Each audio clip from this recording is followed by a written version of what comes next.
Well, good evening. Welcome to Grover Hill United Methodist Church Thursday evening devotions from the kitchen table here. We're glad you're viewing, and of course you're always welcome to come and join us at Zion at 204 South Harrison Street on Sunday mornings at 10:30 or any other time where we have activities going on. You're more than welcome to come and join in our activities and get to know us and let us get to know you. Well, this evening I want to talk to you about persevering in the faith. You know, in our world today, we just seem to want to throw up our hands and give up just ever so easily, don't we? And yet the Apostle Paul, or whoever writes Hebrews chapter 12, they write, let us run with perseverance the race that's marked out for us, fixing our eyes on Jesus. For the joy set before him, he endured the cross, scorning its shame, and sat down at the right hand of the throne of God. Consider him who endured such opposition from sinners, so that you will not grow weary and lose heart. In your struggle against sin, you have not yet resisted to the point of shedding of blood. In our world today, of course, it seems bad. You know, everywhere you turn, you're just bombarded with negativity, right? You look at the news media, everything they put out is always negative. And that's enough. Really, it's a turn off. I turn it off, all right, because it is a turn off. I don't listen to that stuff. It robs you of your joy if you do. And it makes you just say, oh, what's the use in going on? Listen to all that bad stuff. Well, the truth is, bad things have always happened in the world, and bad things will continue to happen in the world. But there's awfully lot of good things that outweigh the bad things that happen in the world. News media and the onset of 24-hour news, just terrible. Just destroy people's thinking. You know, I always, when I was younger, I always loved being around older people because they had a great deal of wisdom, it seemed like to me. And up until probably the mid-1980s, I worked with many of those folks that were born in the early 1900s through the 19-teens up through the 1930s. And I just imagine what they went through. You know, as they were growing up as kids, they went through World War I, and then about 20 years later, World War II, and before that, the Great Depression, where nobody had anything. They had to share. They had to come together and work together as a team. They never gave up. They just persevered in living day-by-day life, you know, just take one day at a time. You know, when bad things happen to us, there are good things that happen to us as well, a lot of good things. But when bad things happen to us, we don't have to like those times. We just need to deal with those times. Just tighten up our bootstraps, if you will, and motivate right through them and keep our trust in God.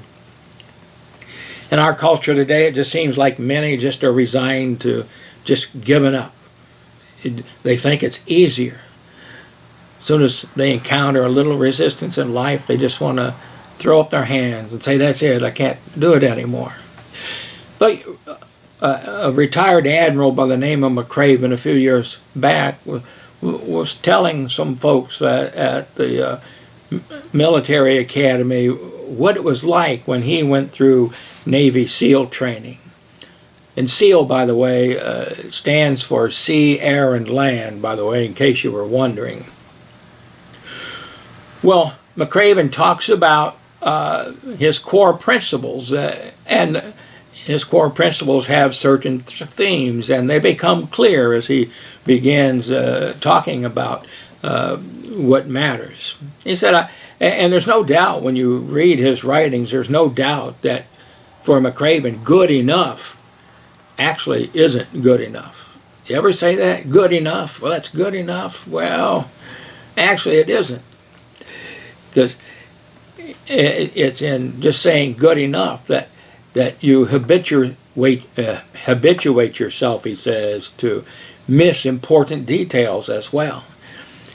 You know, when we say, well, that's good enough, sometimes if we don't make sure that every aspect of what we're dealing with isn't finished and done correctly, then that good enough, we miss those little parts or points that are important in whatever it is we're doing, and it can destroy the whole project, the whole project. He says teamwork also is important.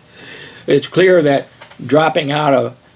while dropping out of SEAL training is an individual decision to ring the bell, and I'll explain that in a moment, that succeeding in the training had a great deal to do with your teammates. No man could make it through SEAL training alone. The Admiral insists, but just as no SEAL can make it through the combat alone as well. We all need each other. No person can really make it through life as well, either by themselves. We all need each other. You know, McRaven talks about that what gave him his resolve to never give up is one, it came from a personal injury when he got tangled up in a parachute, and then, but visiting the men and women that were wounded in various hospitals and seeing the resolve that they had to continue on with life, to continue on with their duty or wherever they were called to go. And he says that resilience is a key theme, and it's absolutely essential to have resilience. For sheer bullheaded, huge-hearted willingness is to simply endure, to carry on, to do what is necessary. McRaven describes standing at attention the first day of SEAL training. He said that their instructor walked across the courtyard to a brass bell that was hanging out there in plain view of all of the trainees. And he said the instructor began saying, "Gentlemen, for the next 6 months, you're going to undergo the toughest course of instruction in the United States military. You will be tested like at no other time in your life, and most of you will not make it through. I'll see to that. I'll do my best. I'll do everything in my power to make you quit. I'll harass you unmercifully. I will embarrass you in front of your teammates. I will push you beyond your limits, and there will be pain, lots and lots of pain." You think about that. Isn't that what Satan, which means adversary, but isn't that what he does to us as well? He does everything that he can to get us to quit, to get us to give up on God, to get us to give up on life, to get us to sin.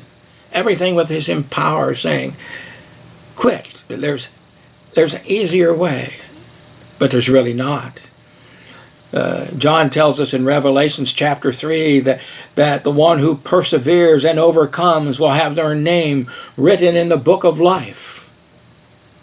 Want to know how to get to heaven? Get your name written in the book of life. Quitting never makes anything easier. And he said that the instructor then grabbed the bell and pulled the rope. And when he pulled the rope, a loud clanging noise echoed across the courtyard. Then he said, the instructor said, "If you don't like the pain, there's an easy way out. Just ring the bell, and you won't have to get up early. Ring the bell, and you won't have to do the long, hard, strenuous runs. You won't have to do the cold swims. Ring the bell and you won't have to go through the obstacle course. No more tactical stress. No more harassment or rolling around in the muddy sand for hours on end. Just ring the bell and you can avoid all of the pain. And your work will be done and over with, and you can return back to your units. Then McRaven recalled that the instructor seemed to just kind of go off script for a bit. He said, but let me tell you something else. If you quit, you'll regret it for the rest of your life. Quitting never makes anything easier. Oh, others may not care that you quit. Others may not even know it. But you'll know it, and you got to live with yourself. He said that 6 months later, that only 33 of the original 150 trainees were still standing at graduation. And he continued that of all the lessons I learned in SEAL training, this was the most important. Never quit. Never ever quit. It doesn't sound particularly profound, but life constantly puts you in situations where quitting just seems so much easier than continuing on. In our world today, isn't that true? It just seems like today, whenever we encounter a little resistance, it just seems like, well, we'll just quit. We'll just quit. I don't like what he said. I don't like what I had to do here. I just quit. But that doesn't help anyone. That doesn't make things any easier. He says, fortifying his commitment to endurance are numerous men and women who inspired him throughout his career. Many of these he met while they lay in hospital beds in war zones. Their resilience in the face of devastating personal loss fortified his own resolve to never ever quit, to never ever ring that bell of surrender. Only you can defeat yourself. You know, if you let yourself down, only you can heal and reconcile yourself to God by confessing to Jesus that you have sinned and you just can't make it by yourself. You know, we need each other. You need His help and forgiveness, and He will heal you, body, mind, and soul. Remember that Christ is counting on you, and that we are counting on Christ. So don't give up. Don't give up. Jesus will never let you down. Have a great week.